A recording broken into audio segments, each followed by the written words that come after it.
కేసీఆర్ కుటుంబం తెలంగాణను దండుపాల్యం ముఠాలాగా దోచుకుందని చొప్పదండి ఎమ్మెల్యే మేడిపల్లి సత్యం విమర్శించారు. 8 లక్షల కోట్ల అప్పు చేసిపోయినప్పటికీ రైతులకు తాము నుంచి చేస్తున్నామని చెప్పారు. కేటీఆర్, హరీష్ రావు లాంటి పిలగాలకు మేము చాలని మా ముఖ్యమంత్రితో చర్చించే స్థాయి వాళ్లకు లేదని అన్నారు.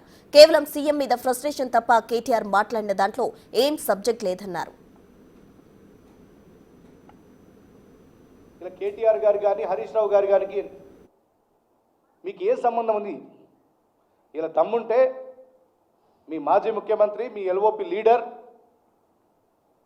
కేసీఆర్ గారిని అసెంబ్లీకి రమ్మనండి.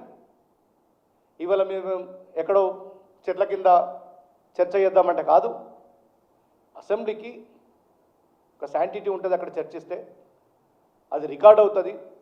తెలంగాణ ప్రజానికం అంతా చూస్తూ ఉంటారు. మేము అసెంబ్లీలో చర్చకు సిద్ధంగా అని చెప్పి మా ముఖ్యమంత్రి రేవంత్ రెడ్డి గారు అనేక సందర్భాల్లో చంద్రశేఖరరావు గారికి సవాల్ విసిరినరు. వారు ఏనాడు కూడా రాలే. తెలంగాణ ప్రజలు మీకు 10 సంవత్సరాలు అవకాశం ఇచ్చి అధికారంలో కూర్చోబెట్టిండ్రు. దాని తర్వాత మిమ్మల్ని ప్రతిపక్ష పాత్రకు పరిమితం చేసిండ్రు. లీడర్ ఆఫ్ అపోజిషన్గా చంద్రశేఖరరావు గారు ఉన్నారు.